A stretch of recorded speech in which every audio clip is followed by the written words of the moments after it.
que a gente observa no consultório com os nossos alunos, que o inconsciente, no entendimento dos espíritas, é um grande armário. É um armário onde se junta muita coisa das vidas passadas, invariavelmente. Não, o inconsciente é onde se guardam as memórias das vidas passadas. É o que todos pensam. Muito bem, isto é uma parte do inconsciente, mas seria muito injusto resumirmos o inconsciente a esse armário, porque um armário é um lugar de coisas paradas, de coisas jogadas, que estão arrumadas ou desarrumadas, e aí nós podemos até fazer uma teoria aí, né? Armário bagunçado, neurose, então vamos arrumar o nosso armário.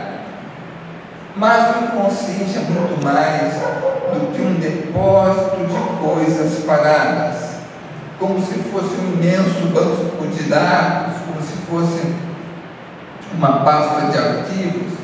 Não, o inconsciente não é conteúdo parado, não é conteúdo morto, não é conteúdo pegando pó. Para Jung,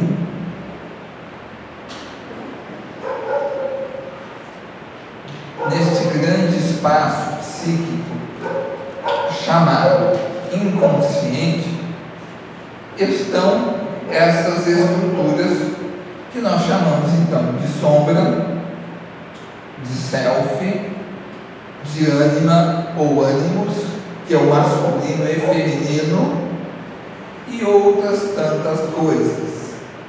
Então há um nível inconsciente, há uma série de conteúdos, uma profusão de conteúdos e de forças vivas, e que podem ser estudadas separadamente. Então, ao nível consciente, nós temos basicamente o ego. A um nível inconsciente, nós temos todo o restante do ser humano. Está bem? Então, aqui nós temos classificações, divisões. Inconsciente é vida, gente. Armário com lembranças é conteúdo morno, mas o inconsciente é vida. Retomando a metáfora do mar, o que nós temos no fundo do mar ou no mar não são apenas os restos que os homens jogaram para dentro do mar. É bem verdade que jogam, né? Muito lixo, muita porcaria, poluição. Mas não seria correto pensarmos que tudo que está no mar foi trazido da superfície e lá jogado. Na verdade, nós podemos inclusive pensar ao contrário. A vida iniciou dentro do mar, dentro da água, e dali ela veio para a superfície. Então, a vida, ela existe dentro do mar.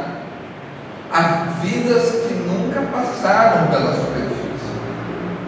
E, naturalmente, como então um ambiente vivo, como toda uma estrutura ecológica, existe movimento, existe força, existe, enfim, uma série de interações complexas entre todos aqueles habitantes do mar.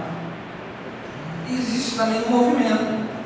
Há aquilo que se joga no mar ou que cai no mar e afunda, mas também existe aquilo que sai do mar e vem para a superfície. Então, assim como o mar é vida, é movimento, é interação, é vida, é morte, é mudança, é a transformação, o nosso inconsciente também deve ser assim entendido. Não é banco de dados, é uma parte de nós.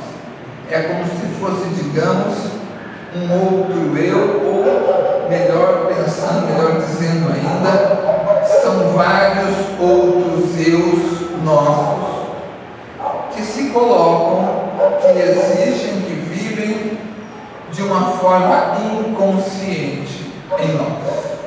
Há vontades, há desejos, há medos, há apreensões, há sonhos, há, enfim, forças vivas que se movimentam e que nós desconhecemos dentro de nós. Então, por favor, não mais se repita que o inconsciente é a lembrança das vidas passadas, porque isso seria muito, muito pouco.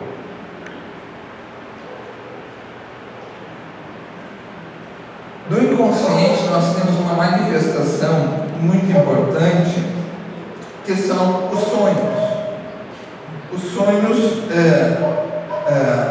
além de serem também, algumas vezes, lembranças de atividades espirituais que tivemos durante a noite, também muitas vezes, a manifestação simbólica, é uma linguagem do inconsciente. Então, aquela lembrança que nós trazemos pela manhã, muitas vezes de difícil entendimento, é a linguagem do inconsciente, se manifestando de uma forma simbólica e como a vida, não é verdade? Porque nós temos sonhos às vezes que nos chocam. Nós vivemos nos sonhos aventuras, nós matamos, nós morremos, nós fugimos, nós amamos, nós temos experiências as mais variadas. E nós poderíamos pensar que, num sentido geral, há também experiências espirituais misturadas com elementos simbólicos do inconsciente, o que torna, evidentemente, a interpretação dos sonhos sempre muito desafiador.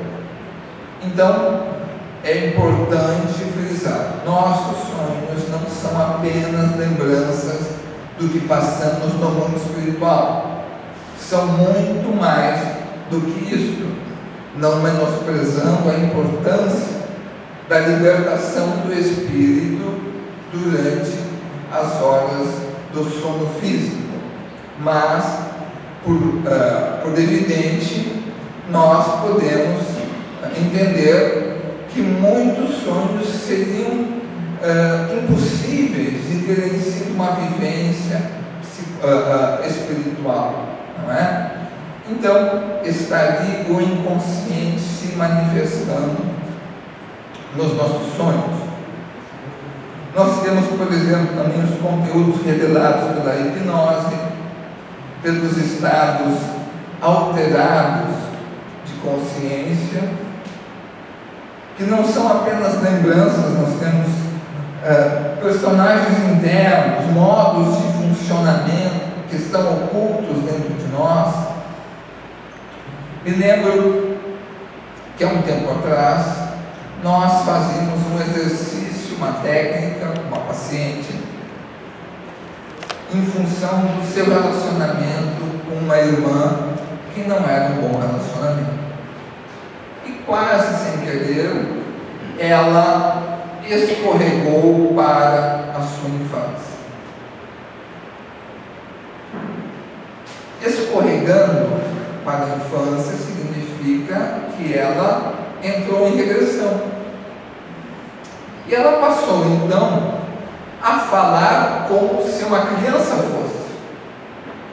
Ela não estava recordando do que aconteceu. Ela novamente era criança, falava com voz de criança, juntava os pezinhos como se fosse criança e protestava contra a imposição paterna de ter que ficar cuidando da irmã mais nova, enquanto os amiguinhos chamavam para brincar, o que para a criança é sempre sentido como uma grande injustiça. Então, veja-se bem, ela funcionava como criança. Esse exemplo é apenas um exemplo muito simples, né? Mas o que a gente vê? dentro dela existe um funcionamento de criança também, porque aquilo não veio do nada. Então, esta criança existe no inconsciente de todos nós. E às vezes, inclusive, ela toma conta, né? Então, às vezes a gente faz uma brincadeira imprópria, às vezes nós reagimos às situações de uma forma muito infantil. Ali está a criança irreverente, irresponsável, talvez, se manifestando.